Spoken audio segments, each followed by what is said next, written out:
All right, welcome back to another explainer. Today, we're diving into the fascinating dynamic between two of Marvel's absolute most iconic characters. On one side, you have the Sentinel of Liberty, Steve Rogers, and on the other, the tyrannical ruler of Latveria, Victor Von Doom. Now, I know it's a clash that might not be the very first one you think of, but honestly, once you start looking closely, it is undeniably one of the most compelling rivalries in comic book history. So, you might be wondering, why is a character traditionally known as the ultimate enemy of the Fantastic Four actually one of Captain America's greatest foils? Well, it's definitely an unlikely arch-nemesis relationship, but as we're going to see today, it perfectly contrasts supreme polymathy, the absolute mastery of science and magic, with pure, unyielding human willpower. Here's our roadmap for today. We'll cover an unlikely Marvel rivalry, supreme polymath versus super soldier, armor and mystic arts, the indestructible proto-adamantium shield, a surprisingly civil first meeting, and finally, the climax of Secret Wars.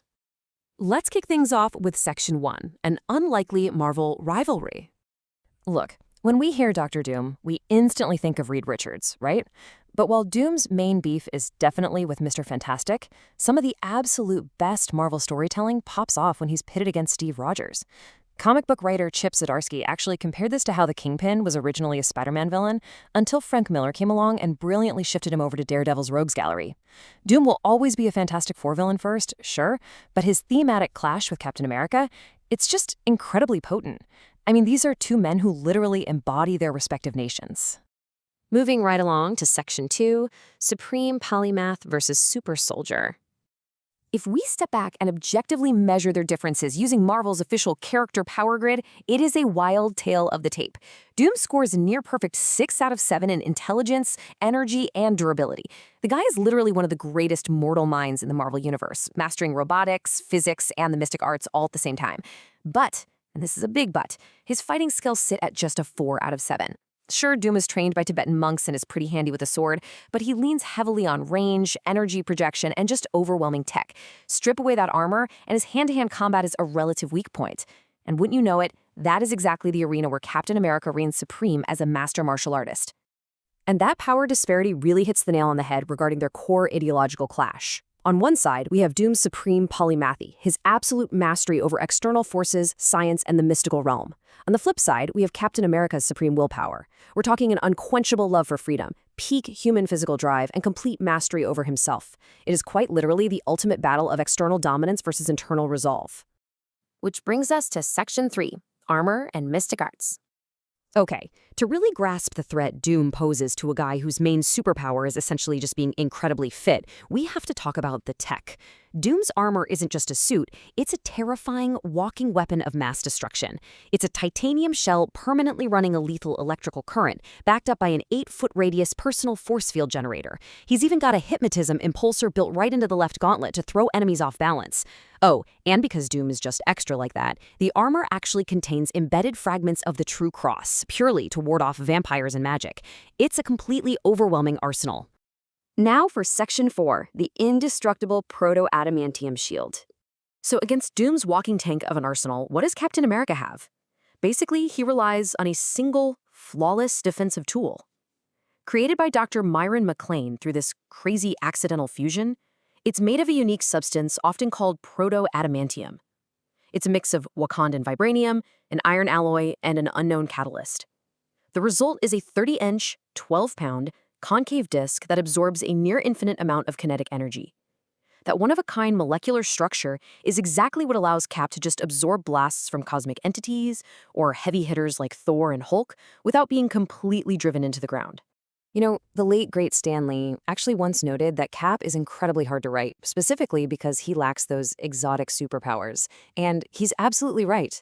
Think about it. When Steve Rogers faces down a genius sorcerer in a nuclear-powered suit, literally all he has are his combat skills, that 12-pound shield, and a completely unyielding pursuit of justice. Let's pivot to Section 5, a surprisingly civil first meeting. Despite their massive differences in morality, their history actually reveals a very strange foundation of mutual respect. If we go back to World War II, Captain America was fighting on the front lines against the Axis powers. At that exact same time, Doom's Romani people were being brutally targeted by the Nazis. That shared, deep-seated hatred of fascism unexpectedly bridged the gap between them years later in the modern era when Cap traveled to Latveria. In the comics, specifically Captain America #2, Cap actually intervenes to save Doom's life from assassins. Why?